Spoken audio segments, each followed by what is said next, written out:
Welcome to the Let's Manifest podcast. I'm your host, Dr. Alissa Esposito, a certified life coach and manifestation expert dedicated to helping you design and live a life that you absolutely love. Together, we're diving into the magic of the law of attraction, quantum physics, and powerful personal development techniques. Whether you're new to manifestation or seeking inspiration, this podcast offers clarity, motivation, and actionable insights. So are you ready? Let's make it happen. Welcome back, beautiful soul. Today, we're stepping into a conversation that has been brewing inside me for years because it's one of those topics that shapes the entire manifestation world. And yet the language around it is long past its expiration date. We're talking about what most people call feminine and masculine energetics. But let me be very clear right from the start. This language is outdated and it's inaccurate. And frankly, it's insulting. Let me tell you why. The personal development world loves to romanticize these terms as if these are truths that are passed down and they depend on gender and your chromosomes. Well, you know what? They're not. They're relics. They're leftover from a time when the world ran on rigid gender roles. Men worked, they hustled to make it happen, they provided, they did. Women stayed home. Women nurtured. Women felt. We were the emotional ones. So of course, the personal development world started calling the emotional, intuitive, internal qualities feminine, and the strategic, directive, action-oriented qualities masculine. This wasn't a spiritual truth. It was a cultural bias dressed up as energetics.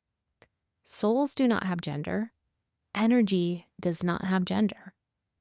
The universe does not sort frequencies by chromosomes. So why are we still doing it? Why are we stuck with these antiquated naming systems? That's not empowerment. That's not evolution. And that sure as hell is not manifestation. This terminology has rubbed me the wrong way since I first time I heard it because it diminishes all of us. And if you ask me, it's insulting to both genders. And when we're repeating that language today, we are unconsciously anchoring ourselves to a worldview where women were only allowed to be soft and men were only allowed to be strong. Now, I know people in the manifestation community will say it has nothing to do with gender. Okay, great. Let's ditch the outdated terminology in favor of some better terminology that represents the ability of any human and the need for various techniques in manifestation. Let's talk about what these states actually are from a brain and a nervous system perspective. When people say masculine energy, they're usually describing the executive functioning, the prefrontal cortex working at its full power, goal setting, strategic thinking, decision-making, taking action, holding direction. This is your brain's CEO. And you know what? Everyone has one. And when they're saying feminine energy, they're usually describing the default mode network and the emotional and intuitive circuitry, creativity, imagination, visioning, emotional processing, and sensitivity to subtle cues. This is the part of your brain that lets you dream, feel, and connect dots beyond the logic. All humans need both. These are not male and female functions. These are human functions. Renaming these states isn't a matter of social sensitivity. It's neurological accuracy.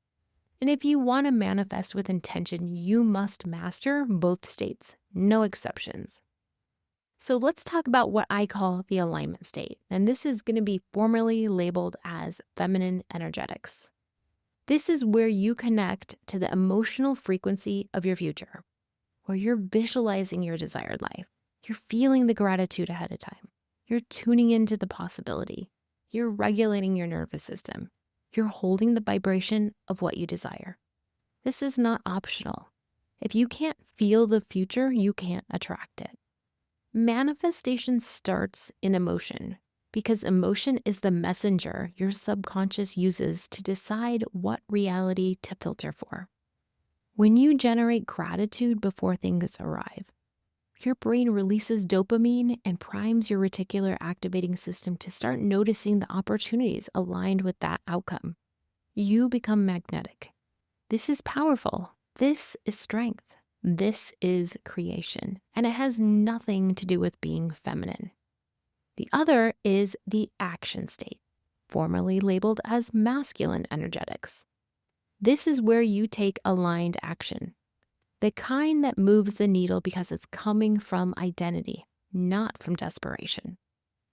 This is where you decide, you commit, you show up, you move forward. You make the call, you build the thing, you say yes, you say no, you take action to make it happen.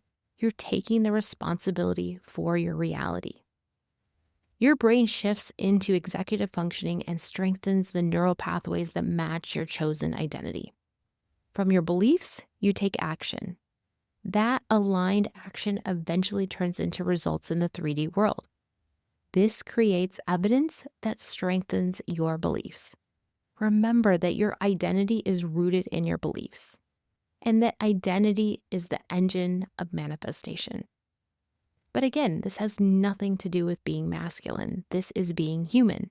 This is being intentional. This is being the architect of your own life. Here's the part that nobody wants to talk about.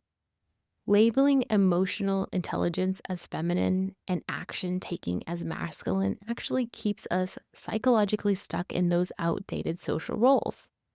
It reinforces that women are supposed to be soft, that men are supposed to be strong, that emotional work is feminine, that leadership is masculine, that being passive and receiving is feminine, that creating is masculine. It's the same worldview that created the housewife era, where only women were allowed to work half of their power. No wonder the language feels wrong. It is wrong. And these energies belong to all of us. And assigning them to genders reduces them. You are a full spectrum being, a soul with access to every frequency. It's time our words reflect that.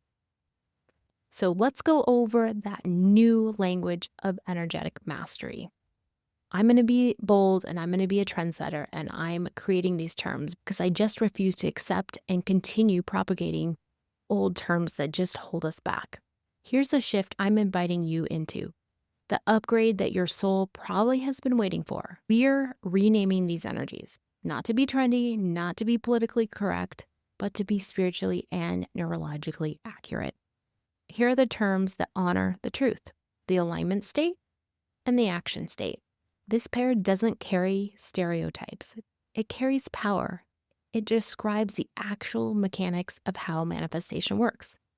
Alignment is where it begins. You get emotionally honest about what you want.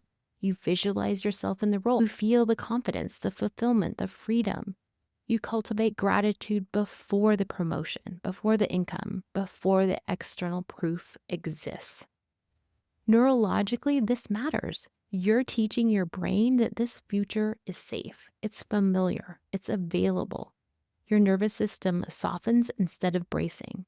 Your reticular activating system starts filtering for opportunities that match this identity. But here's the truth that most people avoid. If you stay in the alignment state alone, journaling, visualizing, feeling inspired, but never update your resume, you never apply for a new position, you never have a conversation, you never go out and network, you never launch the offer, you never raise your hand, nothing changes. Alignment without action becomes imagination. Now let's flip it. Action without the alignment state looks like grinding. You're applying for jobs you don't want. You're starting a business from fear. You chase strategies without clarity. You're taking steps, but they feel heavy, scattered, or desperate. Your nervous system is dysregulated and your brain is operating from survival instead of vision.